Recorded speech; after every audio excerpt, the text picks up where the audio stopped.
오늘의 말씀을 같이 읽겠습니다. 에스라 10장 16절부터 44절 말씀입니다. 그러나 포로 귀환민들은 그대로 따르기로 하였다. 그래서 제사장 에스라는 각 가문의 어른들을 하나하나 이름을 불러 일을 맡겼다. 그들이 조사를 시작한 것은 10월 초 하루였는데 이듬해 첫째 달 초 하루에 끝났다. 제사장의 무리 가운데서 이방 여자와 결혼한 사람들은 다음과 같다. 요사닥의 아들 예수아 및 그 형제들의 자손 가운데서는 마세야와 엘리에셀과 야립과 그달리아이다. 그들은 모두 손을 들어서 아내를 내보내겠다고 서약하고 지은 죄가 있으므로 각자 순양 한 마리씩을 잡아서 속죄 제물로 바쳤다.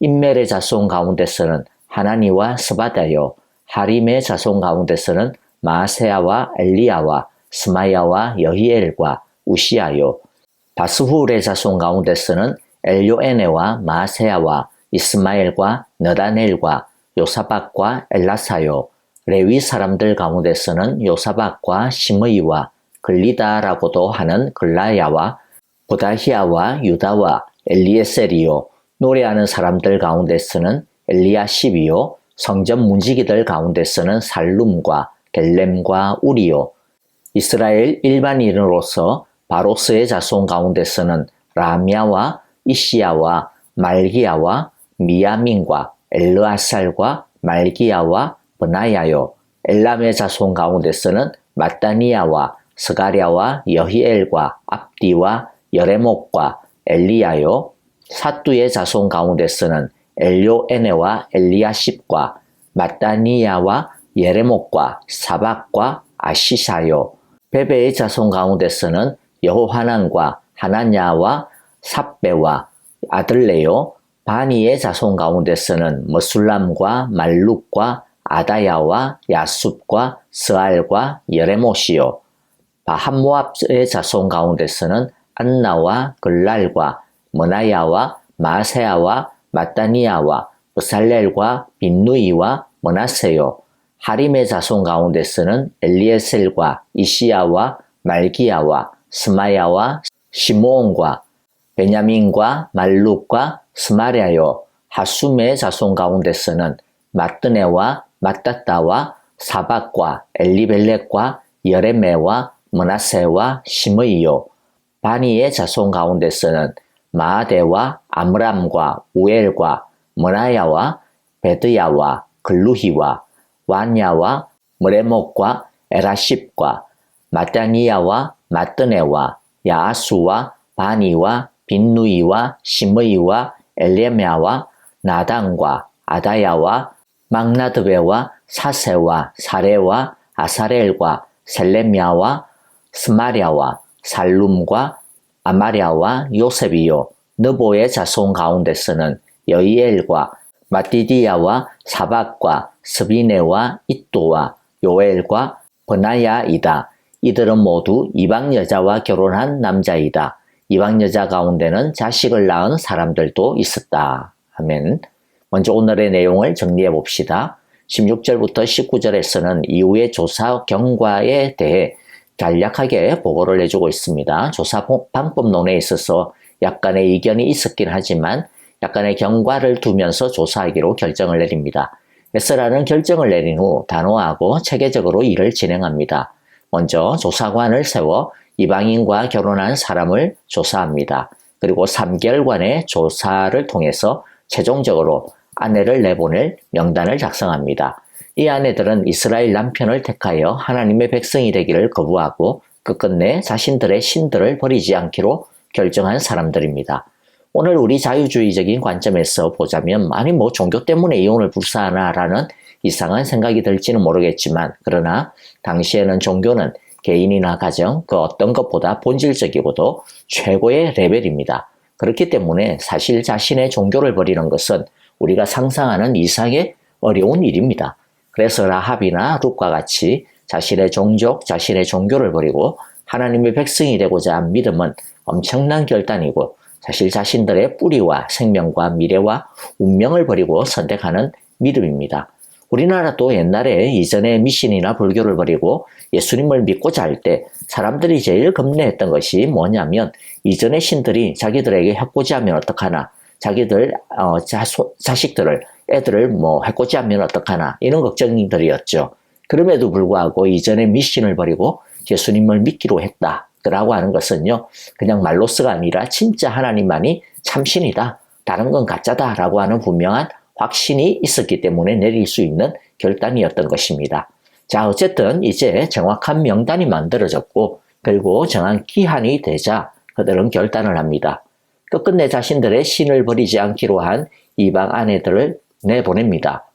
제사장들은 이방인 아내를 보내고 자신들의 죄를 위해 순양 한 마리를 잡아 속죄제를 드린 후에 거룩한 제사장으로 돌아옵니다. 본문은 제사장만 언급했지만은 그러나 제사장의 속죄 의식으로 모든 백성도 거룩하게 되었습니다. 그리고 20절에서 44절은 이방인 아내를 내보낸 자들의 명단이 나옵니다. 정리하면 전체 110명 중에 성전을 섬기는 이들이 28명인데요. 대제사장 가문에서 14명, 일반 제사장에서 14명, 레위인과 노래하는 자와 문지기에서 10명입니다. 이는 거룩함을 생명으로 지켜야 하는 제사장들의 타락이 더 심했다라고 하는 것을 볼 수가 있고요. 그리고 나머지 일반 백성들도 사실은 지도급에 해당되는 사람들이었을 것입니다. 하지만 이 명단은 불명예의 명단이기는 했지만 처음에는 그랬죠. 그러나 이제 회개를 통하여 명예를 회복한 자들의 명단이기도 합니다. 이제 오늘의 말씀을 통해서 우리가 배울 교훈과 은혜를 발견해 보고자 하는데요. 첫째, 한 마음이 될 때 병든 공동체도 다시 살아날 수 있습니다. 이스라엘은 문제를 가지고 있었습니다. 하지만 그 문제를 멋지게 해결함으로써 도리어 부흥의 은혜를 맛볼 수 있었습니다. 그렇게 될 수 있었던 것은 에스라 개인의 역량만이 아니었습니다. 에스라가 탄식하고 회개할 때 에스라의 마음과 함께 조력하는 자들이 있었기 때문에 가능했습니다. 1절, 2절을 보면요. 에스라가 하나님의 성전 앞에서 엎드려 울면서 기도하며 죄를 자백하자 이스라엘 사람들도 남자, 여자, 어린아이 할 것 없이 많은 무리가 에스라 주변에 모여서 큰 소리로 슬피 울었다. 그때에 엘람의 자손 여이엘의 아들 스가냐가 에스라에게 말하였다. 우리가 주변에 있는 이 땅의 백성에게서 이방 여자를 데려와서 아내를 삼음으로써 하나님께 죄를 지었지만 아직도 이스라엘에 희망은 있습니다. 스가냐를 위시하여 에스라와 함께 온 많은 귀한 자들이 에스라와 한마음 한뜻이 되었던 것입니다. 그리고 이들은 4절에서 이야기하듯이 그러므로 이제 일어나십시오. 이 모든 일은 제사장님이 맡아서 하셔야 합니다. 우리가 제사장님을 도와드리겠습니다. 용기 있게 밀고 나가십시오. 이러한 다짐처럼 에스라를 중심으로 똘똘 하나가 되어 문제를 해결해 나갔던 것입니다. 이렇게 말씀을 중심으로 지도자를 중심으로 한마음 한 성령으로 하나가 될 때 스가냐가 고백한 것처럼 비록 문제가 많이 있었다 하더라도 그래도 희망이 있는 것입니다. 그러므로 우리 사랑의 교회도 말씀을 중심으로 하나님을 중심으로 강단을 중심으로 한마음 한뜻을 이루고 하나님의 말씀에 순종하고 사랑으로 하나 되어 부흥의 희망을 경험할 수 있게 되시기를 우리 함께 기도하고 소망하기를 바랍니다. 둘째, 전적으로 순종하는 것이 진짜 회개입니다. 그럴 때 진짜 명예가 회복이 됩니다. 이방인 아내를 얻은 것은 사실 사랑 때문이 아닙니다.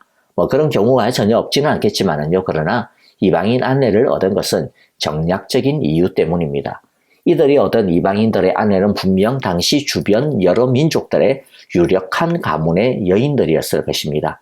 이방인의 아내를 내보내야 했던 명단에서 제사장과 레위인들, 지도자들이 태반을 이루는 것이 바로 그러한 증거입니다. 당시 유대인들은 비록 자기들의 옛날 땅으로 돌아왔지만은 그러나 이미 70년, 150년 시간이 지나면서 그 땅의 주도권을 다른 민족들에게 빼앗긴 상태였습니다.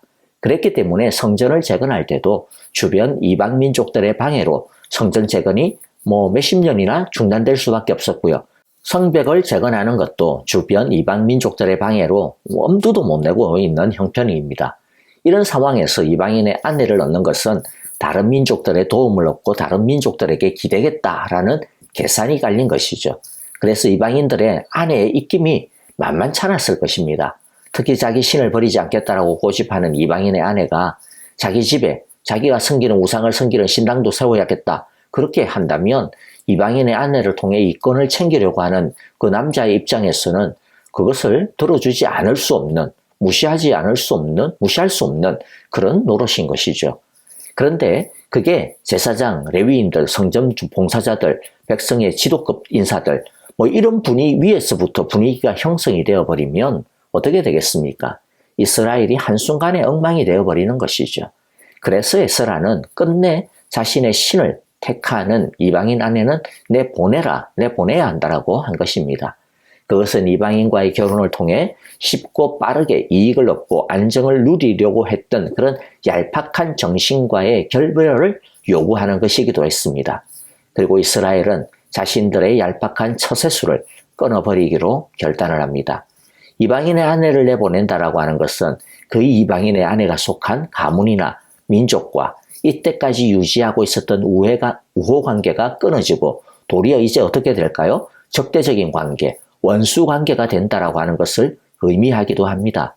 하지만 이스라엘은 설령 그럴지라도 그래서 설령 이때까지 비교할 수 없는 고달픈 일들이 일어난다 할지라도 이때까지 쉽게 잘 얻어오고 있었던 그런 안정과 이익을 잃어버리는 한이 있다 하더라도 이제 하나님의 말씀에 순종하여 내가 끊어버리겠다. 그렇게 결단한 것입니다. 그런 의미에서 이들의 이런 결단은 정말로 높이 평가받아야 하고요. 또 우리가 본받아야 하는 믿음의 행동이라고 생각이 됩니다. 오늘 우리에게 있어서 손해를 보더라도 하나님의 말씀에 순종하기 위하여 결단하고 끊어야 하는 죄나 나쁜 습관이나 그와 같은 것들은 혹시 없습니까? 또 힘들고 나를 희생하는 한이 있더라도 하나님의 말씀에 순종하고 하나님을 진심으로 더 사랑하기 위하여 더 많이 십자가를 지고 주님을 따라야 하겠다라고 주님께서 말씀하시는 것은 없습니까? 하나님을 온전히 섬기고 사랑하기 위하여 자신들이 의지하고 또 사랑했던 것들을 기꺼이 내놓은 이들의 이름은 비록 처음에는 수치의 이름이었을 것입니다. 하지만 나중에는 하나님께서 기억하시고 칭찬하시는 명예의 이름으로 완전히 바뀌게 되었습니다. 우리 모두도 많이 실수하고 잘못된 판단을 합니다. 하지만 말씀이 가르쳐 주시고 깨우쳐 주실 때 뼈를 깎는 아픔이 있다 하더라도 온전히 회개하고 순종함으로써 처음의 잘못을 완전히 만회하고 역전시키는 명예로운 이름들이 우리 모두가 다 되시기를 간절히 기도하고 축복합니다. 이제 찬양하며 기도합시다. 오늘의 말씀 속에서 성령님께서 각자에게 깨닫게 해주신 은혜를 가지고 결단하는 기도를 드립시다. 우리 서로를 위하여 교회를 위하여 함께 기도합니다. 아프신 성도님들, 우리 박윤경 전도사님, 마옥장 원사님, 이두상 집사님, 조창준 장로님, 또 박안신 장로님 오늘 수술하시는데요. 여러분들 온전한 치유를 위하여서 기도해 주시기를 바랍니다. 연루하신 성도님들과 양로원에 계신 어르신들을 위하여서도 건강과 평안을 위하여 기도해 주시고요. 우크라이나의 전쟁의 종식과 평안을 위해 또 우리 선교사님들을 위하여 함께 기도해 주시기를 바랍니다.